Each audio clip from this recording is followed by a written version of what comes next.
WhatsApp. If you're a man and you're not utilizing your feelings, if you're not tapping into your divine feminine for decision making, if you're navigating life, if you're interacting with people, if you're having relationships with women or anyone without tapping into your divine feminine, without tapping into your feelings, you're not utilizing all of your potential. You're not utilizing all of your power. In fact, if you were to put it numerically, if I was to put it numerically, you're probably only operating at 15%, 15 to 20% max of your full capability as a being.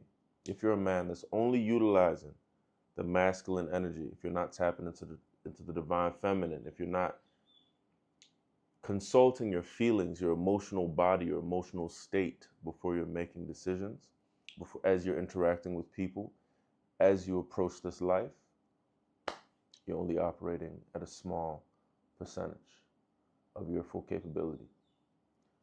Now, utilizing my divine feminine absolutely changed my life. Absolutely changed my life. I mean, I'm an artist, I'm a music artist, I'm a creative. Um, I've always thought of myself as a subconscious first, feeling first kind of person. However, I was not tapped into my divine feminine all the way. I wasn't tapped into my own feelings. I experienced a relationship, a 4-year relationship, which ended pretty toxic, in which majority of the relationship, I was not at all concerned with how I felt. I was not aware really of my feelings, or I definitely didn't have the tools necessary to be vulnerable. I didn't understand how. I didn't really understand what it meant to listen to my body, to feel into my body. And according to all the conditioning, according to all I'd learned from society, from I call it manland, but the patriarchy, feeling had no value.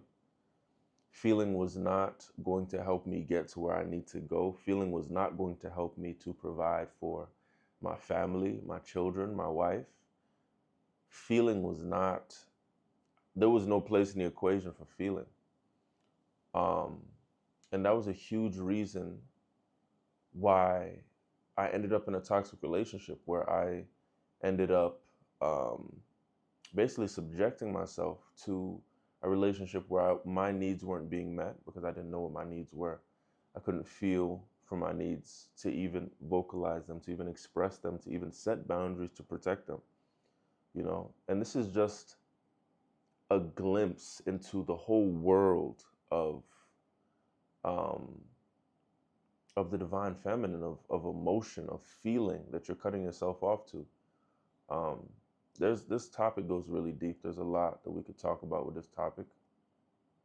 But before I continue, let me go back first, because I said that I'm an artist, I'm a creative that wasn't tapped into my divine feminine. Now, since tapping into my divine feminine, since understanding the importance of feeling, since being able to put feeling in the right space, in its proper place in my life, um, being able to now utilize it as an indicator, utilize it as a guide to help me get to the heart of issues, to help me make decisions based on much more than just what my eyes can perceive or what my brain can analyze. Since I've opened myself up to that realm of information, um, it's completely changed my life. Like I said, it's changed the way that I relate to people. I was the type of person that I love people. However, I just felt like I couldn't be bothered um, to really dive deep into people and really because I was trying to do it the uh, from the masculine. I was trying to do it based on the data that I could collect about people. Um, it was taking way too much brain space, way too much brain activity, way too much brain bandwidth, to where like I would rather just Um, it's changed the ways that I make decisions in my life. Like even right now, I'm in Thailand, and I ended up here because I was following my feeling. I was following what would bring me the most joy. What space, what environment would I like to be in that would bring me the most clarity, the most joy, so that I can function from a place of joy. You have to feel into those kind of things in order to even, and then what you now do once you listen to your divine feminine, it is then up to your divine masculine. And everybody has divine masculine, divine feminine, whether you're a woman watching this, whether you're a man watching this. But once you listen to your divine feminine, it is then down to or up to your divine masculine to then help facilitate that, help make room, hold space for that, and then follow that. You know, um, an example that just comes to mind, and we'll move on in a second. An example that just comes to mind is a friend of mine that I met out here in Thailand. He, of course, like everyone, is going through their own journey, healing through their own traumas, all types of stuff. But he basically listened to the fact that he needs to create, that he loves things like comic books, like Pokemon, like Dragon Ball Z, which I love too. He loves all of these anime. He really loves all of these things. And so he created a room in his house where he has his studio, where he has a huge case display of all of his figurines, his comic books, cases with his cards, everything. All of those things. That is the perfect example of what it looks like when you listen to the divine feminine, which is telling you that, yo, my inner child is not, was not given everything it needs. It wants to feel joy in these ways. And then your divine masculine goes to work of actually creating the space. That is how the divine feminine and masculine are meant to work together in the heart of a being, of a person, right? Just get into the meat of it, you feel me? When we come here, we get straight to it, you feel me? And I'm getting better with this. So,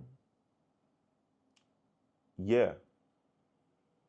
So I'll tap in because I wanna take this conversation. There's a lot of different ways that feeling has changed my life. There's a lot of stories that I have that I could share. Um, but I want to tap into the realm of relationship. I want to tap into the realm of vulnerability. Um, Something that is really not spoken about, especially when it comes to men. Um, we need to feel more. We need to feel more. We need to feel more in order for us to, as men, that is, in order to actually like have real relationships with women, to have real relationships with ourselves where we're not like breaking down under the weight of all of this emotion and pressure that we feel, it is very natural for us to feel emotions. It is very natural, it is very important for us to feel emotions.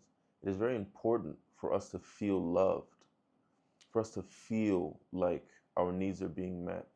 It is very important for us to be able to feel into these things and articulate these things and communicate these things and share these things.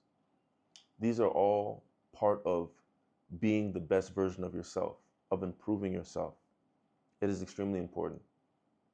So I want to tell a story about when in my 4-year relationship, I realized that basically it was time to cut it off. This very pivotal, very transitional, very transformational moment in my life happened right at the appearance, or at the matter of right when I learned how to start feeling, right? So, and whenever I speak about this relationship in this video and future videos, it is always going to be from a space of self accountability. I have no interest in bad mouthing anyone, naming anyone, and it's just not. It's not even that. That's just not the way we're gonna go with the thing. So it'll mostly be from a place of accountability. Um, and I can honestly say that in that relationship, I was under the conditioning. I was under the understanding that my relationship with love was always based on how well I could perform as a man. I just thought that's the way it was. I always prided myself on the idea that if it was me and my partner and we were climbing a mountain, I would want to have my partner on my back so her feet wouldn't have to touch the floor. You know what I'm saying? I thought that that was a noble thing. I thought that sacrificing myself and my needs and taking on more as a man was what was noble, was what it meant to be a man. And what that conditioning did to my mind and did to my experience was that it made it so I never really gave what I needed, what I wanted, like my feelings, I never gave them the time of day.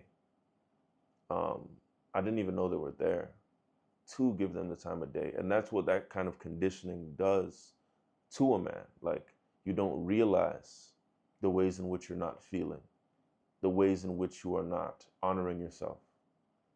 And therefore, you don't even have a foundation to build on when it comes to like building your value as a man, loving yourself. You don't even understand what it means because the realm of feeling hasn't been opened up.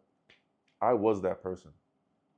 Now, basically, because of this, right, I didn't realize the needs of mine that were being neglected. I didn't realize that I was feeling neglected, that I was feeling unappreciated, um, that I was feeling like my ways of expressing love were not connecting. I didn't, I didn't understand that. It's really hard to explain. It's not even that I didn't understand it. I didn't realize it enough to explore it. And that is what listening to your emotions does. Like, it brings these things up so that you can then take your masculine and now investigate, what is this thing that I'm feeling? Getting back to the story, um, it came to a point where in the relationship, I just realized that I didn't feel good. There was like a knot in my, most of the times when I have stress or some emotion, it localizes like right here in my sternum area. And I could just feel that I didn't feel good. Something was wrong. Um, I didn't understand what. The way that I had, the way that I'd reached this, and it's, you know, I did this so that I can make this video so you don't have to necessarily like go through it like that. Um, but basically, the turning point came when I decided to turn inwards rather than follow the same pattern of going out, you know, externalizing my frustrations. Um, we would always get into these heated debates. Um, and I decided that, like, rather than do that, which was following another one of my own triggers at the time of like being a mirror for what I experienced, you know, I decided rather than doing that, let me just not put that energy. Let me withdraw and see what happens. And the same thing basically played out where at this point now I'm neutral, now I'm quiet, and that fire is still coming. And so this turning inwards towards myself then led me to feel and understand that, yo, something's not right. I don't feel good. Um, I didn't have the tools or the words or the vocabulary or anything to really understand what I was feeling. I just knew that it wasn't good. This is where my self-healing journey really began about 2 years, 2.5 years ago now. And now I understand exactly, like I said, I understand exactly what I was feeling then. I was feeling neglected. I didn't understand my nervous system. I didn't understand neural pathways. I didn't understand triggers, where they came from, how they happened. Um, I didn't understand why I wasn't feeling fulfilled. I didn't understand that I wasn't feeling fulfilled. Like I said, that wasn't my concern. My only concern was her happiness. Happy wife, happy life, you know? Um, if she's happy, then I'm happy, which is, it's very harmful. It's a very harmful belief system because, and it's very interesting. I touch on all of these things in my book, in one of the offerings that will be on my website, and by the time you watch this, might be in the description. Ayutami's breakup era and the 11 ways to transform your relationships, your love life. Um, I'm able to see all of this and look back on it now from a place of being with, uh, what do I call it? My love, the love of my life, my queen, Manazalin, my soulmate. And I'm able to see, as I reprogram and as I walk out new understandings and new having this understanding of my emotions, understanding of feeling the divine feminine, and now applying that to a relationship, I'm now able to see all these ways in which I, for lack of better terms, completely fucked up in my last relationship. Um, and yeah, I digress. Like, following that feeling of not feeling good is what has now led me to this point where not only have I freed myself from the unconducive environment that was that relationship by listening to my feelings, I've now freed myself from the unconducive space for me that was the Western world, as far as like America, and freed myself all from being able to listen to my feelings. I've now aligned and connected with a whole tribe of people, connected with myself, connecting with myself to a level that I can now share, all because I began listening to my feelings. I began to expand the divine feminine nature of myself in addition to the divine masculine, to, like I said, and I'll keep hammering this home.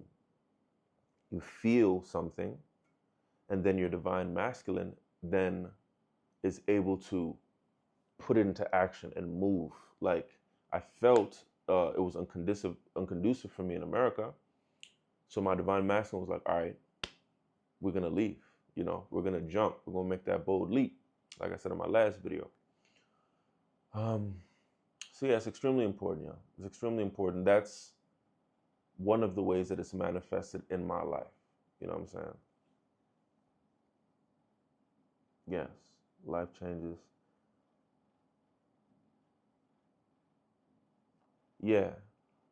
And I've tapped into most of these things already, but as a man, I want to real quick empathize with how hard it is to actually connect with your feelings. And for the women watching this that just don't understand how it is not common sense for men, these things that come very naturally by nature to most women.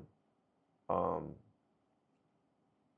most men literally don't even understand. Like, any woman that really knows men or knows a man probably is able to understand and able to, you know, verify that men are some of the most emotional creatures on the world. I mean, we're all emotional, but men are, for the amount of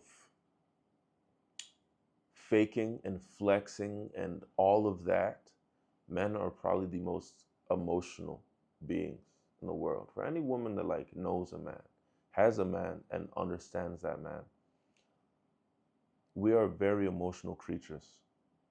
However, this societal conditioning around emotion, it's the same reason why society mistreats women. Societies all over the world from back in the day abuse, misuse, do not understand, and do not value the power and the beauty of women, which are the divine feminine incarnate. It's the same reason. This same society shuts that down, shuts that divine feminine down within men as well. And it's disgusting, you know. So as a man, yes, it can be very hard. It might require you to go on that journey for yourself, for your family, for your generations, to be able to tap into the divine feminine, to be able to break away some of these societal chains that said that a man can't feel, that boys don't cry, that a man's needs are not important. It's a society that's built on that, because I believe that, like, a man that is not feeling, I don't know, it's just the world, society, the way it already operates. I can see how it would benefit from men that don't know how to feel, that don't know how to listen to their own feelings, how to harmonize with the divine feminine, hold space for the divine feminine. And then I can see how this is, I can see how the society will benefit from that. So it's a very bold thing. It's a very powerful thing for men to start to consult and check in and understand and begin to vocalize how they feel. Not only that, but it's extremely important for women. Like, we have to, for women.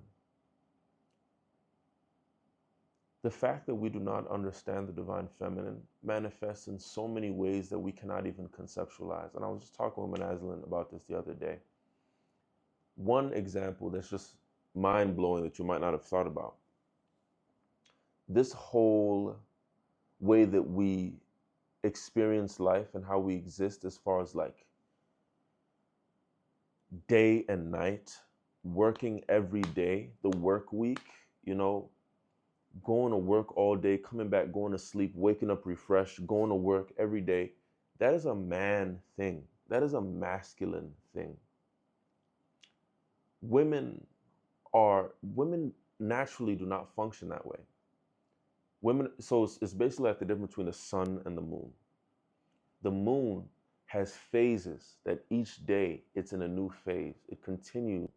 The sun goes up and comes down every single day, which is why, man, look, this might be clicking for some people. This might be like, God dang, I never saw it like that. Women are literally like the moon, which day to day is still in a different phase, 24 hours. It don't operate on the same 24-hour clock that men do.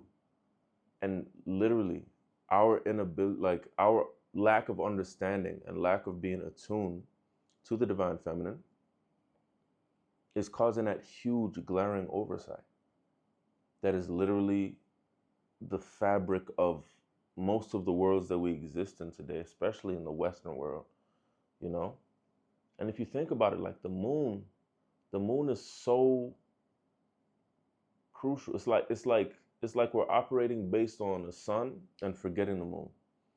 And the moon is so crucial. Like, the moon controls the tides. It controls water in general, and our bodies are 90% water, every human being on this earth. So this is why I said in the beginning of the video, if you're operating as the sun without your moon, if you're just being the sun instead of being the universe or the world and having the sun and the moon, you're only operating with 10, 15, 20% max of your capabilities as a being. We are all masculine and feminine creatures.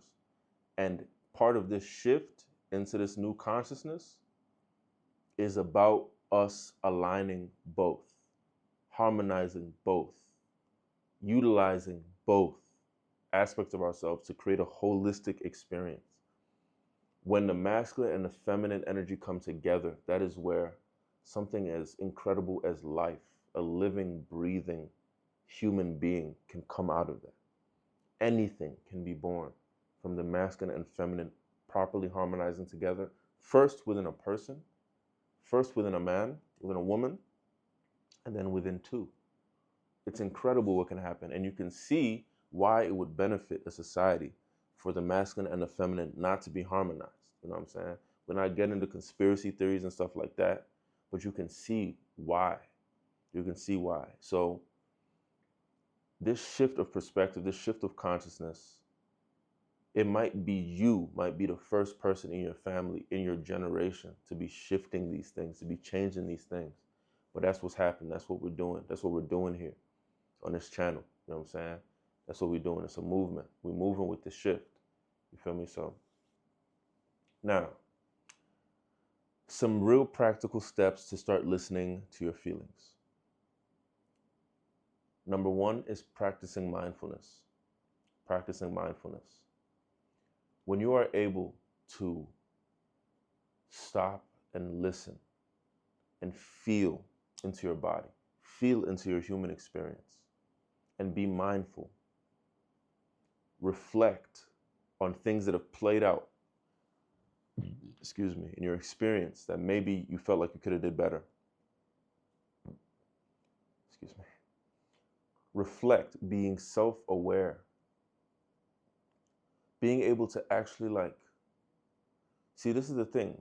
Each of us is our own perfect, most equipped, most qualified, most knowledgeable self-teacher and self-healer. There's a reason why when you go to the doctor's office, they got to sit you down and ask you all of these questions about yourself to try and diagnose you. Imagine if all of that information was already locked in, and even the information that you didn't even know to communicate was already locked in. That's what you are. That's who you are. So being mindful, being self-reflective, being able to actually go into self, navigate self is an extremely important tool. It's a game changer. There's a reason why this page is called a self-aware artist. There's a reason why people watching these videos, tapping in with me, want to become self-aware artists. It's a reason that's why this is called. There's a reason why this is what this is called.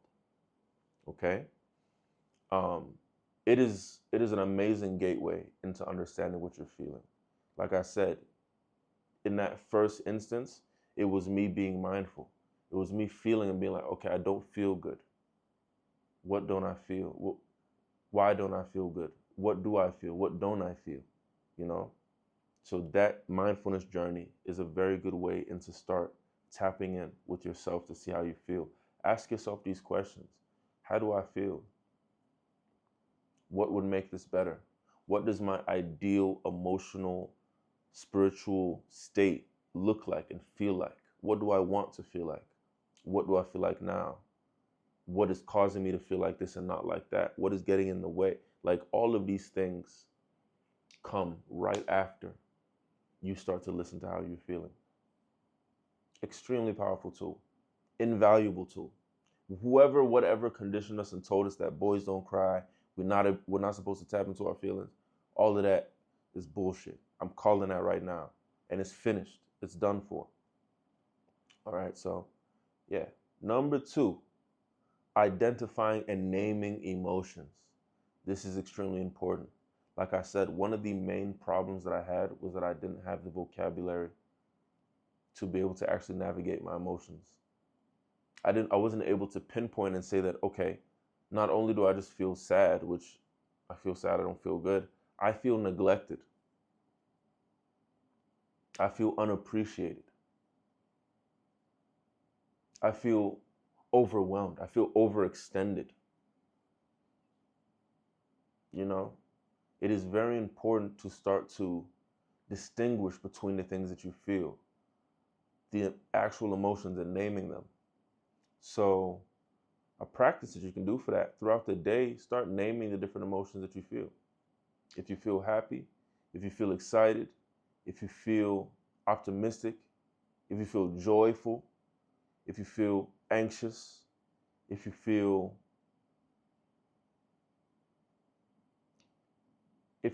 shame, you know, Start to name these emotions. And then once you have these emotions, then you can start to build, you can start to, you can start to explore and start to understand what what is the world that revolves around each of those emotions. For example, if I feel anxious, what is the language that comes with feeling anxious? What is the mood? What is the posture? What is the breathing? What is the world? What situations in my life contributed to that feeling? You start to understand the broader world around these different emotions. And you start to understand exactly how deep and how multidimensional your experience is. It's powerful. At first, it'll be about exploring and understanding this whole world of emotions that is yourself. But since it's just you, and since you're on your side, and since you're with you every day, once you understand how you feel, then you can start making the transition. And how do I want to feel? What do I want my life to look like? Then you start creating your reality. You start creating your state of being. This all comes from understanding your emotions and your divine feminine nature. This is all encapsulated in that 75 to 80% that you're not tapping into. You feel me? I'm with you. I got you. We're on this. Next one, journaling and other forms of emotional expression. Yo, write down what you feel. Write down what you're feeling. If you don't know how you're feeling yet, start with writing down the situation. Write it down. Like I said, you are your most equipped and qualified healer, teacher, and guide. There's cheat codes to this when it comes, because like I said, on this channel, I believe in God. You feel me? I believe in source. I believe in the Most High. There is a way while you're journaling to actually utilize the spirit and the guidance of the Most High in your journaling to actually get to the bottom of a matter while you're journaling. If you guys want to hear more about that, put in the comments. We'll talk more about it. It's definitely a topic that I want to explore. But when you journal, when you actually start writing the thing down, and you start to write down, okay, this is how I feel about this, but this is how I feel about this, but, and you get it all out, you will start to figure out the thread, the theme of the emotions that you're feeling. The better that you get at understanding and naming and like giving a voice to your feelings, the better this process will work out for you. You know, journaling. Start out with what happened. Start out with how, how it's making you feel. Write down, how is this making me feel? You know, try these things out. It's an extremely important tool for you to understand. You are constantly feeling, whether you have the words to understand it or not. The difference is now you can start to control and utilize your feelings. They don't just exist as a hindrance, as an inconvenience. They are an important, powerful, valuable tool and navigation system that you are given to be able to navigate your human experience. Okay? Extremely life-changing to tap into your feelings. Okay? You will make better decisions. You will have improved relationships. You will have enhanced self-understanding, and you will have increased authenticity in every aspect of your life. When you know how you feel, then you're able to actually start to form opinions of your own and start to leave this group mentality. Then you're able to actually start to share and utilize and leverage and share your own gifts, your own unique beingness, your own unique experience. It all hinges on understanding how you feel. It's so powerful. You can then see again how one society could benefit from a lack of authenticity, from everybody being the same and conforming to the same group mind, group thing. Don't feel anyway. We'll tell you how to feel. We'll tell you all how to feel, and then you all feel the same, and then you belong. That is not what you want. That is why you're here. That is why you're still watching this video. You know what I'm saying?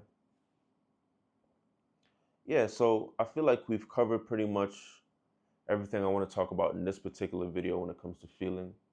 Um, any questions that you have, put in the comments. We'll talk about it more. But yeah, it's been a pleasure. Self-aware artist, Ayotemi. Thank you for tapping in. Make sure you hit that subscribe. Stay tapped in when I'm dropping these videos. This is a collective group healing, a collective group movement. We are elevating. We are becoming more self-aware artists. We are becoming more empowered, powerful artists. There are more offerings and resources that will be available to you very soon. There's so much that I have to share with you guys. I'm so excited. Thank you for tapping in. Blessings. One.